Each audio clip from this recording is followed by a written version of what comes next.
ओम कल्पना योग चैनल को आपण मानकु स्वागत। आज आम चर्म रोग विषय आलोचना करिबा। चर्म रोग तो विभिन्न प्रकार अछि, विभिन्न प्रकार चर्म रोग अछि, सोराइसिस अछि, लिकोडोमा अछि, तापरे स्किन रे विभिन्न प्रकार घा बथ मध्य बहुत लोकंकर होई थाए, कला कला दाग हो जाई थाए, आउ मुहरे व्रण बहुत बाहरी थाए, कहार कहार गोड़ हाथ बहुत फाटी थाए, बहुत प्रकार रोग अछि किंतु कारण गोटे ताहला लिभर लिभर फंक्शन ठीक से न होतिले स्किन रे विभिन्न प्रकार सब समस्या देखा देई थाए। आमे स्किन को भलो करिया बोले आगो प्रथमे लिभर को ठीक करिया पड़िबो। लिभर जदी ठीक रखी देले ताहले स्किन ऑटोमेटिक ठीक हो जाए। लिभर ठीक रखिबा पई आमे कोन कोन प्राणायाम करि परिबा आगो से विषय रे आलोचना करिबा। लिभर ठीक रखिबा पई प्राणायाम प्रथम प्राणायाम होची अनुलोम विलोम। अनुलोम विलोम आ भस्त्रिका सब रोग पई गोटे भलो प्राणायाम होची अनुलोम विलोम। स्किन रोग पई मध्ये भलो प्राणायाम होची सबठारु अनुलोम विलोम। अनुलोम विलोम को आपण 15 मिनिट रो आरंभ करी आधा घंटा पर्यंत करि परिबे। जो मानकर स्किन रो ए सब समस्या देखा जाउ थाए, जेंति कि कॉइन भली रिंग रिंग हेकी सब दाग हो जाई थाए, आउ इचिंग बहुत हुए गोटे गोटे जगह रे, बहुत जगह रे कुंडे हुए बारंबार। ए सब पई आमे प्राणायाम अनुलोम विलोम आ कपालभाति करिबा। स्किन समस्या पई कपालभाति आमे आधा घंटा पर्यंत करि परिबा।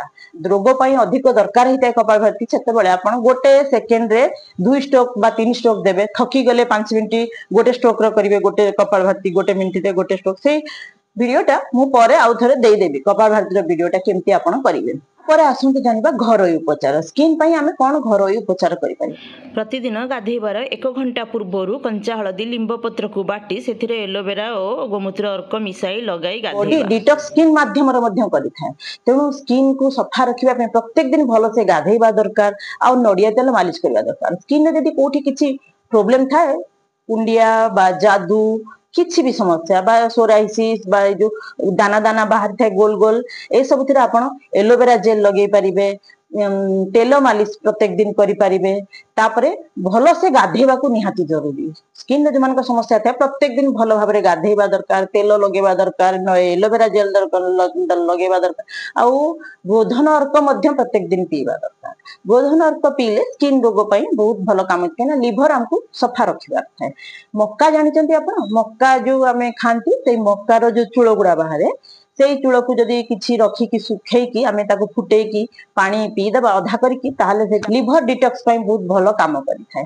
आ प्रत्येक दिन जो मान को स्किन प्रॉब्लम थाए से माने प्रत्येक दिन सब विभिन्न प्रकार पत्र, आयुर्वेदिक पत्र जोडा बेल पत्र, धनिया पत्र, पुदीना पत्र, भुसंगा पत्र, तुलसी पत्र, गिलोई, एलोवेरा, ए सब लिंब, ए सब पत्र को ग्राइंडिंग करके जूस करके पीले मध्य बहुत लाभ मिली थाए स्किन पई। आउ खाइबा पई विशेष करी स्किन प्रॉब्लम थिले खाइबा पई बहुत ध्यान देबा पड़ी थाए। खाद्य हमर निहाती ठीक रखिबा दरकार। स्किन प्रॉब्लम पई खाद्य निहाती ठीक रखिबा, जेमति कि राती खाद्य त्याग करिबा दरकार, तेल मसला ए सब खाइबा नाही। जो मान को स्किन प्रॉब्लम थाए से माने सोराइसिस अधिक हो थाए, से माने चीनी लूण ठारो दूरे रहिबा दरकार। जेते कम चीनी लूण आउ तेल छना जिंस खाइबे। आउ राती खाद्य त्याग करिवे, खाइबा पूर्वरु किछि कंचा खाद्य खाइबे। 3 टाइम जे भी जहा खाद्य खाउचनी भात रोटी ता पूर्वरु किछि कंचा जेमति सलाड फळ आपण जहा भी कंचा खाइ कि ता परे खाइबे। एई भली खाद्य ऊपर ध्यान देबे, प्राणायाम करिवे, निश्चय भलो होई थाए। आछंतु या पई किछि आयुर्वेदिक उपचार मध्य जानिबा। आयुर्वेदिक रे आपण नीम घन बटी, गिलोई बटी, कायाकल्प बटी को व्यवहार करि परिबे। कायाकल्प तेल नै आसे, सेथिरे सिजु गछ आपण जानिथिबे, जोडा कि हमरो नागफेणी सिजु कोहा जाय। हमरो गां मानकर सब थिबो सब बुदा खुदारे से सिजु गछ बा थुअर गछ सिजु गछ ताकू आनी कि कंटा थाए, ताकू सावधान सहित टिके भलो कि हाथ रे ग्लोव्स पिंदी कि ताकू भलो कि छेची कि ता रस बाहर कर देबे। पाए रस जदी बाहरला थुअर रस, ताले पाए कायाकल्प तेल रे ताकू फुटेइबे। धीमा आंच रे ताकू बसै कि फुटेई तल तार पानी अंश पूरा मरि जिवो। सेई तेल को गोटे डब्बा रे पुरै रखिबे। सेई तेल को सब स्किन डिजीज जोठी थिबो सेटा मारि, एटा गोटे बढ़िया काम करे एई तेलटा। आपण जोठी सब स्किन प्रॉब्लम थिबो लगे। एटा तले ऊपर बाहर रो उपचार, भीतर रो उपचार हले आपण खाद्य ऊपर ध्यान देबा पड़िबो, आ मेडिसिन आयुर्वेदिक रो खाया पड़िबो, प्राणायाम टा निहाती करियो पड़िबो। एई सब करि कि आपण स्किन डिजीज केमती भलो करचंदी, निजे निजर डाक्टर हे जानतु, आ 2-3 मास भीतर निजर स्किन प्रॉब्लम जहा भी अछि सब भलो करि परिबे।